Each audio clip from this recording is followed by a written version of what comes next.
I'm a Georgetown born, Brooklyn, Dade County, raised in the streets in the classroom acts about me. Said my name wrong for years, they used to doubt me, but now it's gon' change me.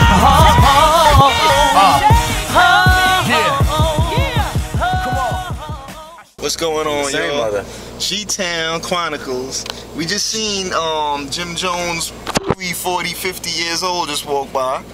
You know, an older looking version of Jim Jones, the rapper. So we building here on the science of Jim Jones, and we just asking, you know, the guard back there who was knowledgeable of the Jim Jones situation. So we're bringing it to light. So we're not sure if many of y'all know that Jim Jones is actually a cult leader that took his following to Georgetown, to Guyana, to try to create, you know, how cult leaders do. They try to create this super race, try to mix and match and stuff. So he was down there trying to do that from San Francisco, actually.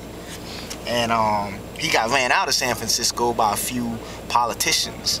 And the funny thing is the politicians went to Guyana to try to check up to see what he was doing, you know, and they murdered the politicians right on the news. It was on the Channel 11 news and all that. So that's kind of when he, yo fam, this, you know, you're the Georgetown artist. You was talking, I was letting you go.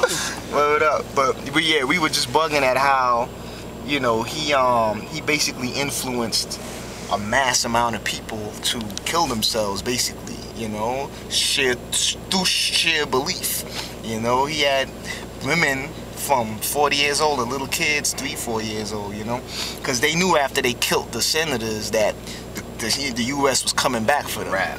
So he made everybody drink cyanide-laced Kool-Aid, and you just seen thousands of bodies laid out, you know, as Rahsaan was saying. Well, yeah. It was 938 to be exact, so just about 1,000. But still, that was a lot of people. If you Google Jim Jones, the Guyana tragedy, or any of the combination of those words, you'll learn the whole backstory. And there's actually Time magazine.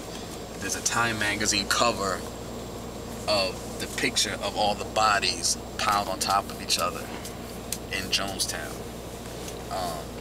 That was the location he called himself, and this was in the jungles.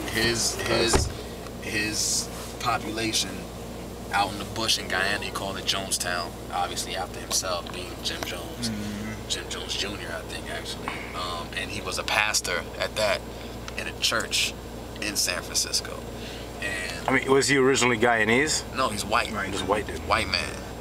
So, but he had a lot of Guyanese followers in his troop, which was weird also. So it was just it bugged me out when I heard that there was a rapper called Jim Jones, because me being Guyanese, that name has always, you know, struck a chord with me because of the Guyana tragedy. There's actually a movie about it, starring an actor by the name of Powers Booth, who plays the Jim Jones character. And I'm not sure this guy's name, but he played the character of Data on Star Trek Next Generation, and he was also the Reading Rainbow. Lamar something. Lamar, yeah. He was the Reading Rainbow spokesperson. He's also in the movie. It came out in like 1980. Burton, I think. Yeah, like 80, 81, something like that.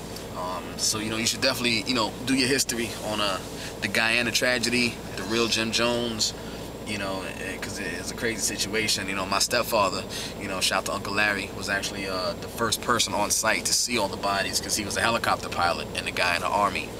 And he, you know, would tell me a story about when he flew over to, you know, Jonestown and saw all the bodies there. You know, it was a pretty sad story, man. Pretty sad story. You know. Yeah. Here come the popos. It's Georgetown for you. Yeah, yeah. That's the Jinx. I'm a Georgetown born, Brooklyn, Dade County, raised in the streets in the classroom acts about me. Said my name wrong for years, they used to doubt me, but now it's gon' change.